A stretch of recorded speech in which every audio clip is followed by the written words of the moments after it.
Hello, everyone. This is Timothy. You can call me No Carb Tim or No Sugar Tim. That's TIMM, double M for that's tasty. So I'm Coach Tim, and it this is going to be our Sunday morning sermon on Life 2.0. It's getting out of that mundane, boring life that leads you to nowhere at the end of retirement. And this is my opening, and then we'll get right into it. So here we go. I have a vision of the future that I think everybody shares. We've been over the world where everyone is free to pursue their passions fairly and free from competition and comparison. We, academic institutions and corporations that use meritocracy as a reward. In the future, the world could change drastically if individuals begin to focus on their health. So the corporate powers that are dominating every aspect of society could be a thing of the past. If people realized that the pursuit of profit and power are not worth sacrificing their mental, physical, psychological, and intellectual health. The world could be a place where individuals are really free to pursue their passions without fear of comparison, competition, and trying to measure up to become the best according to these corporations. The effects on corporations uh,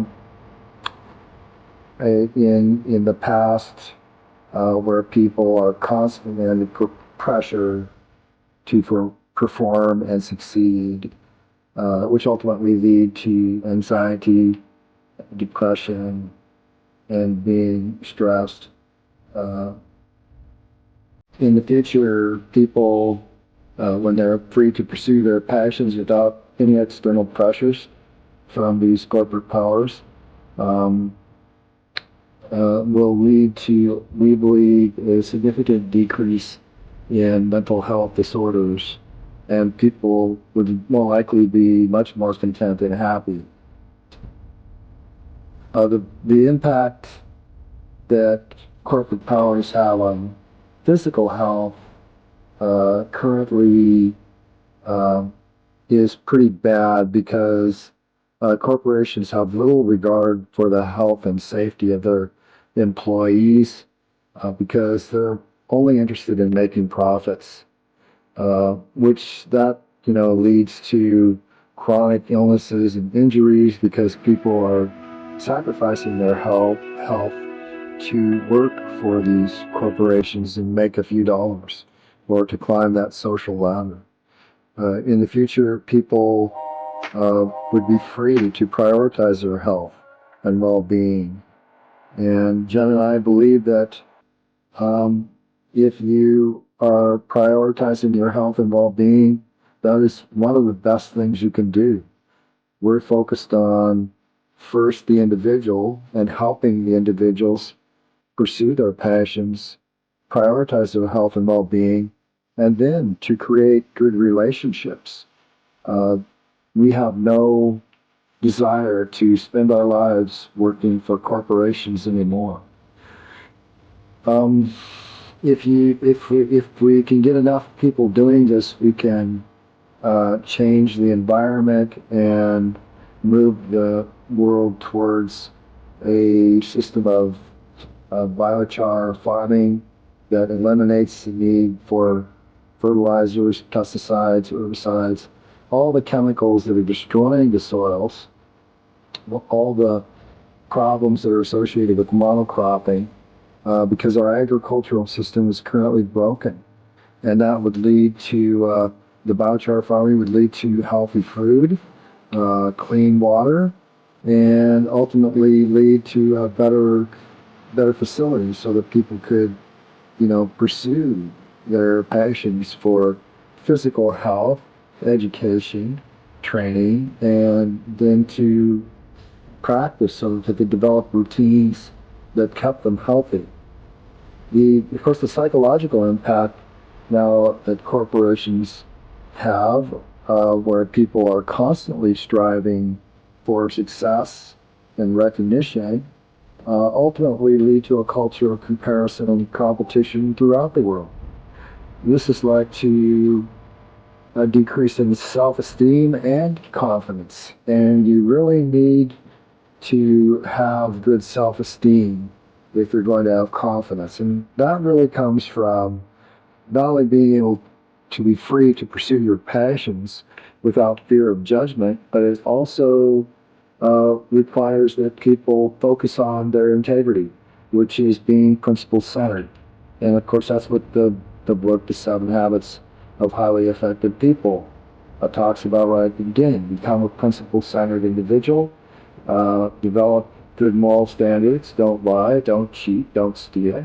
And this is what we teach first and foremost. It's the way you quiet that emotional brain so that you know within yourself that you are a good person, that you have loyalty to yourself. Um, and this leads to an increase in self-esteem and confidence. And confidence, again, that word comes from the word self-loyalty. When you know you're a person who won't lie, cheat, or steal, you have self-loyalty. Finally, the impact on the intellectual health from corporate powers has little regard for intellectual development other than to promote these corporations. And the educational system is often seen as a means to an end. In the future, people will be free to pursue the educations and their passions for the sake of learning. And we all need to learn. We all need to learn how to exercise and keep that as a routine for the rest of our lives. We all need to learn how to eat healthy each and every day. We all need to learn how to read and write and listen and communicate with each other so that we can develop better relationships. And the corporations that currently run the world have no interest in any of this. The only thing that corporations care about is power and wealth and money and the ability to control people. They're much like a narcissist in your life. Little regard for humans, if any at all. So, as rational humanists, Jen and I believe that it is possible if we focus on the individuals so that they can develop their own individuality and the ability to pursue their passions and to develop those relationships, that we can create a world where people are free, where they're at peace, where they can work in harmony with each other, where everyone has access to quality education and training. And then they have the facilities available to where they can practice. And we believe that YouTube has been a great advancement in this, in that we can uh, motivate a lot of influential people who are like-minded with us to organize a group that is completely free of a hierarchy system where we have basically educators and students, and then of course you're going to have people who are custodial to take care of the facilities and make sure that they're operating, and that all funds generated will go right back into the system. It won't be going to some, managers or CEOs for some big salaries.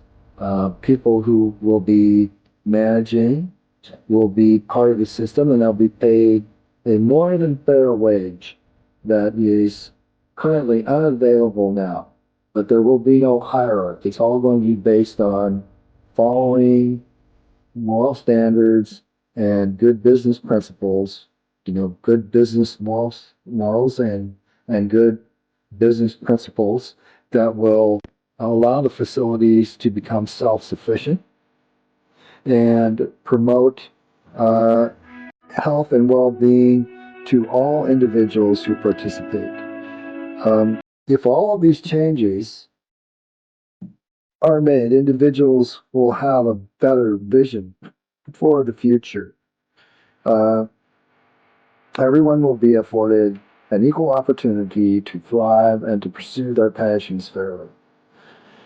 Um, they will be able to realize and pursue uh, the um, the the profits and the powers that will enable them to be physically healthy, psychologically healthy, intellectually healthy, and financially healthy. Uh, if we all work together, this can happen, where everybody is free to pursue their passions without the fear of competition, comparison, and mediocrity and meritocracy as uh, dictated by these corporations as the way to succeed. Uh, in a new world, I think the majority of people are going to be content. They're going to be happy. They're going to be fulfilled. They're going to be healthy, and they're going to be. They're going to. Their self-esteem will go up. Their confidence will go up. They'll find purpose and passion in and enjoy living. They'll realize that true happiness comes from within and not external factors such as wealth and power and status. Uh, we can create a world where everyone could thrive and live the best of their lives. And this could be done without sacrificing people's health and well-being. It could be done by enhancing people's health and well-being, and especially their quality of life. And so that's our vision of the future. And that's my little talk today on Life 2.0. Because we all want to be free, we all want to be at peace, and we all want to work in harmony with each other. We don't want wars, we don't want famines.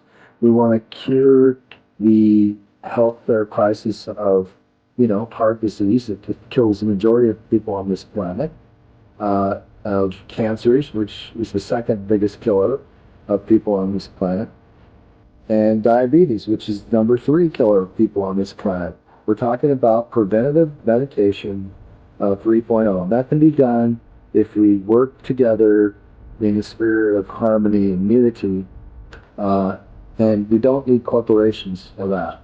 What we need is a model system where there's no hierarchy present, where it's just information passed on to the individuals so that they can be the best people they can be. And that's Life 2.0 for us.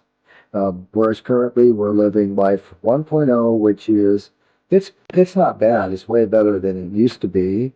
You go back 100 years ago and people were dying from simple diseases. And then antibiotics came in, and with antibiotics, the lifespan was increased to another 20 years. So you went from living to around 40 or 45 years on average for the average human being to now you're living, in today's modern world, 73 up to 80 years old in some countries. But we can improve that because we can also improve the quality of life so that those last 10 years of your life are high quality years and not suffering from the health consequences of heart disease, cancer, and diabetes. And all of this is practiced through preventative meditation. So, yeah, that's it. Okay, everyone. So, thank you for following me all the way to the end of that little sermon. It's Jen and my vision, our vision for the future, and we believe that pretty much everybody wants that same kind of a vision, where we have no wars, no famine, no poverty, no real health problems anymore. And we can all do that if we work together on this. Jen and I are doing the best we can for our part, but we can't do it alone. We need you to take responsibility for your health. This is a no-brainer, guys. If you are not proactive about preventative maintenance, health maintenance, and this is something you're gonna have to do for the rest of your life. I'm sorry, there's just no quick fix for this. There's no easy fix for this. But if you are willing to eat healthy, to take responsibility for exercising every day, to educate yourself, to learn, to write, do some gratitude journaling, to do some reading every day, to sharpen your wit and your mind, and it's just for entertainment, and always be, aware of what you put into your mind is what's going to come bubbling out. Then you can learn to calm that emotional mind and get into the higher levels of thinking. And we need a lot of people to do this. Turns out we only need about probably 1% of the world to follow us. And I know there's a lot of people out there who are way more disciplined than either Jen or I. And we're doing this every day. We're exercising 2 to 3 hours every day. I don't eat any sugar at all. Jen eats a very low carb. We eat a modified keto diet. And we know that it's hard to do, but we know that you guys can do this.